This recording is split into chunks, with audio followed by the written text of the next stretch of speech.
Hello nurses, let's start today's revision on newborn resuscitation. একটা খুব demanded topic যেটা তোমরা আমার আগের ভিডিওগুলোর কমেন্ট সেকশনে ভরিয়ে দিয়েছো। Newborn resuscitation. এবার দেখো এটা দিতে কেন টাইম লাগলো। কারণ আমি যখনই কোনো ভিডিও পোস্ট করি শুধুমাত্র পোস্ট করার জন্য না, যাতে আমারও রিভিশন হয়ে যায়। তো নিউবর্ন রিসাসিটেশন একটা কিন্তু কিছুটা টাফ একটা বিষয়। এর অনেকগুলো দিক রয়েছে, অনেক কোয়ারিজ রয়েছে, অনেক কোয়েশ্চেন রয়েছে। এটা কিন্তু নর্মাল অ্যাডাল্ট সিপিআরের মতো নয়, তাই জন্যই একটু টাইম লেগে গেল। তো চলো শুরু করা যাক। ফার্স্ট, বেবি যখন আউট হলো এবং তারপরে আমরা জেনারেলি কী করি, 1 to 3 মিনিট আমরা ওয়েট করি ক্ল্যাম্প করার আগে। কিন্তু বেবি যখন বার্থ হলো এবং বেবি আনরেসপন্সিভ অথবা ব্রিদিং নিচ্ছে না সেটা আমরা কী করে বুঝবো? বেবির ক্রাইং দেখে বা বেবি যদি না কাঁদে, ঠিক আছে? তো তাহলে বেবি কাঁদলো না, বেবি আনরেসপন্সিভ, তখন আমরা কিন্তু ইমিডিয়েটলি কর্ডটা ক্ল্যাম্প করব এবং কর্ডটাকে কেটে দেব। ঠিক আছে, বোঝা গেল জিনিসটা? আচ্ছা, তারপরে কি করব? তারপরে আমি একটা আমার অলরেডি টাওয়েল অথবা লিনেন ওয়ার্ম করে রাখবো আমার ওয়ার্মারে। তারপরে আমি সেই ওয়ার্ম টাওয়েলটাতে আমি বেবিকে রিসিভ করলাম এবং তারপর কি করলাম, তারপর বেবিকে ড্রাই করব আমি। ঠিক আছে, ড্রাই করব। ড্রাই করার সাথে সাথেই কিন্তু আমি বেবিকে স্টিমুলেট দিয়ে দেব। স্টিমুলেট কি দেব? স্টিমুলেট আমি দেব সঙ্গে সঙ্গে বেবিকে যখন আমি ক্লিন করব বেবির পিঠের দিকটা, তখনই আমি রাব করে দেব বা স্ট্রোক করব এবং সাথে বেবির পায়েও আমি হালকা করে টোকা মারতে পারি যাতে বেবি স্টিমুলেট হয়। বোঝা গেল? আচ্ছা, তারপর কি করব? তারপর আমি বেবিকে পজিশনিং দেব। কি পজিশনিং দেব আমি বেবিকে? স্নিফিং পজিশন দেব। স্নিফিং পজিশনটাই কি? Pillow under the soldier. এখানে তো পিলো আমরা দেব না, এখানে দেব আমরা সোলজার রোল। এবার এখানে একটা কোয়ারি আছে যে সোলজার রোলের থিকনেস কতটা হয়। সোলজার রোলের থিকনেস হয় 1/2 থেকে 1 ইঞ্চ।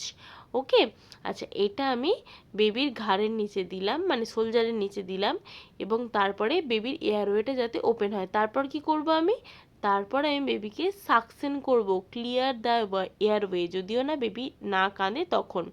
আচ্ছা, ক্লিয়ার দ্য এয়ারওয়ে কখন করব? বেবিকে পজিশনিং দেবো, ওয়ার্ম করব, ড্রাই করব, স্টিমুলেট করব, তারপরে যদি না হয় তখন আমি ক্লিয়ার দ্য এয়ারওয়ে করব।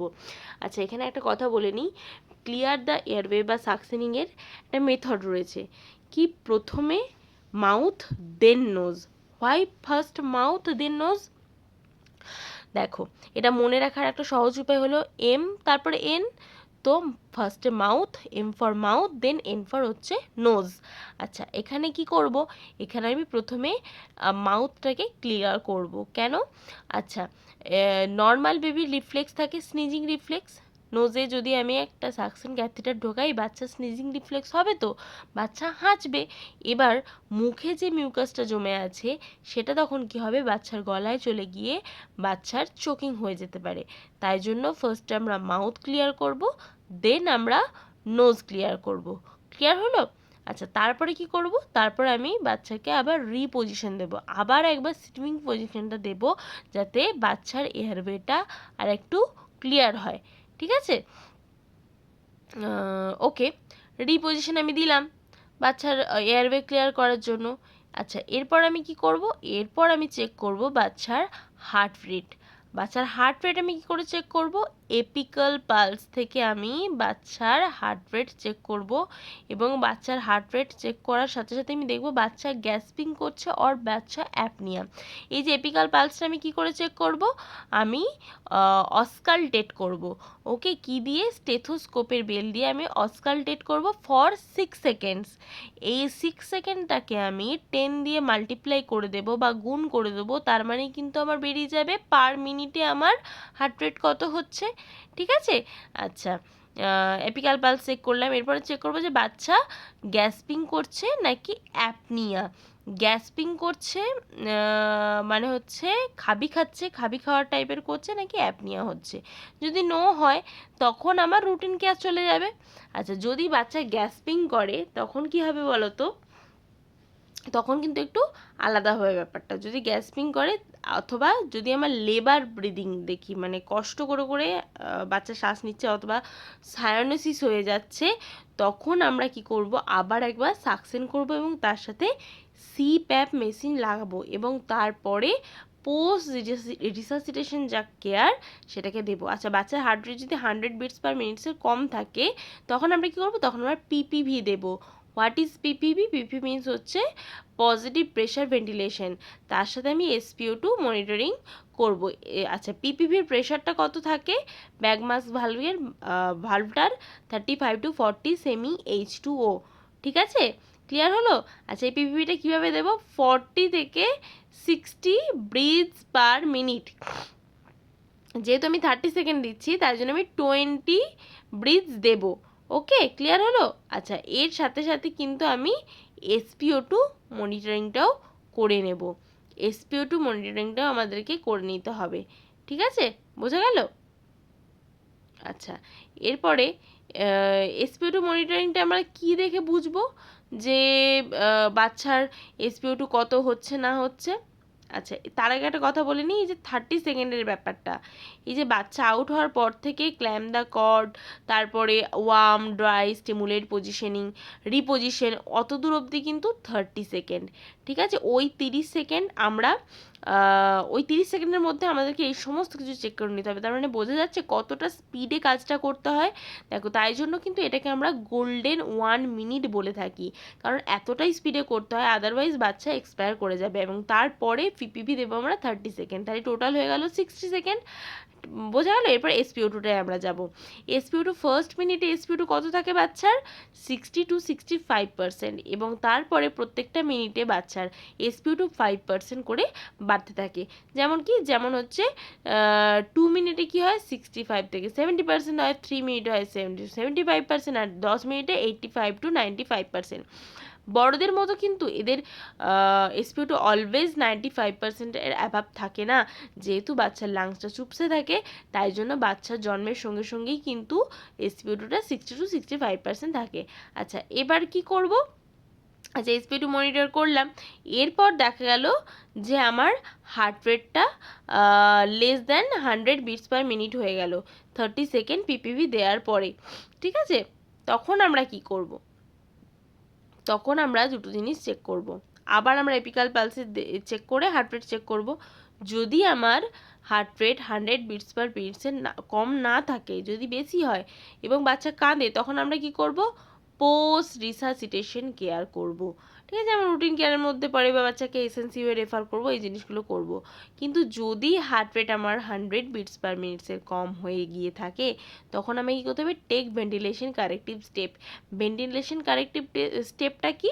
এই যে ভেন্টিলেশনটা আমরা দিচ্ছি পিপিভিতে, সেটা কারেক্ট কতটা হচ্ছে সেটা কি দেখবো, চেক করে নেব। সেটার জন্য আমরা MR সোপা নামে একটা মানে জিনিস ইউজ করি, নেমোনিক্স। তো এম ফর হচ্ছে মাস্ক অ্যাডজাস্টমেন্ট। যে মাস্কটা আমরা ইউজ করছি সেটা দেখে নিতে হবে বাচ্চার নাকে এবং মুখে প্রপারলি চাপা পড়ছে কি না, কোনোভাবে লিক হয়ে যাচ্ছে কি না, সেটা আমরা দেখে নেব। দেন ফর রিপোজিশন, মানে বাচ্চাকে আমি আর একবার স্নিফিং পজিশনটা দেবো প্রপারলি, যে বাচ্চার এয়ারওয়েটা প্রপারলি ওপেন আপ হয়েছে কিনা দেখার জন্য। দেন আমি আবার সাকশন করব বাচ্চাকে, দেন ওপেন মাউথ করব। অনেক সময় কী হয়, বাচ্চার ঠোঁট দুটো চেপে যায়, যার জন্য কী হয়, আমি পজিটিভ প্রেশার দেওয়ার পরেও সেই হাওয়াটা ভিতরে ঢুকতে চায় না। দ্যাটস ওয়াই বাচ্চার মুখটা খুলে নেব আমি, ঠোঁটটা, তারপরে আমি ওপেন মাউথ করব।